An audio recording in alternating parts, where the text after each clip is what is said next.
It just makes sense from the business perspective because most of our licensees and operators are here in Gibraltar working from Gibraltar to the UK market, and being the UK market one of our major regulated territories, it just made sense that we have a significant office here. There's also a large opportunity here because there's a lot of talent within Gibraltar, being in the industry, being here for so many years, for us to recruit internally. So we both moved people from around the world, such as the UK, into Gibraltar and recruited locally, and hence we created a hub that from together we can control more, run the business, operate it much more smartly, much more efficient going forward. Your company has expanded in a relatively short period of time. It's a very nice story and a positive one in that sense. We did plan to be here around 100 and a little bit, and we have also prepared the office for that size. I'm happy to say that we are about 150 already now, thanks to the local community, obviously the businessmen, everyone that supports us, from schooling to everyone else.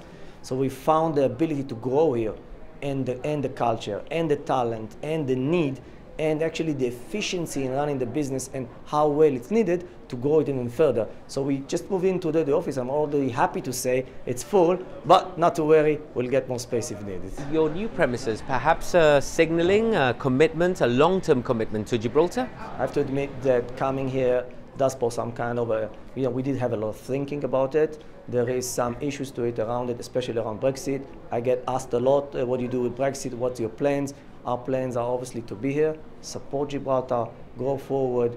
We believe that there might be a challenge going forward, but we're here to remain and we're here to see the challenge go on. And what can Playtech perhaps offer Gibraltar?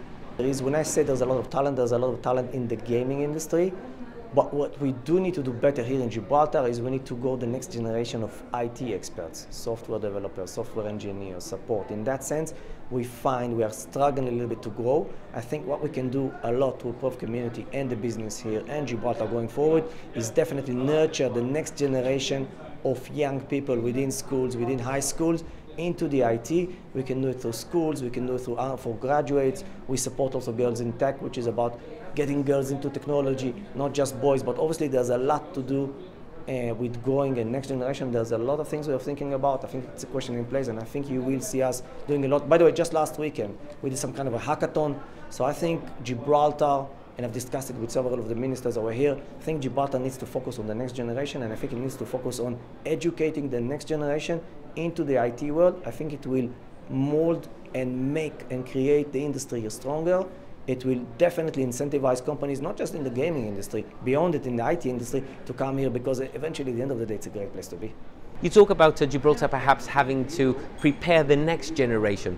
Government has recently announced a revolution in education. Is your company perhaps committed to talk with government with a view to review curriculum? You know, you always need to take the first step. So I see everything that they do in that sense as positive. The first step is obviously making sure there is the facilities, just like we arranged the office, and that sets as a footprint to go further. Definitely the next step should be focusing on curriculum and making sure the curriculum makes sense and is updated to the most updated in the world, in that sense, around IT, around software development, around hardware, around robotics, around algorithms based. We need to be much more aware of that. Obviously, if you've seen the ministers today, they are obviously aware of it. I have full trust in what they do. I mean, a lot of the success that I can account to us being here today, 150 and not 100 or less, is thanks to the accommodative nature of Gibraltar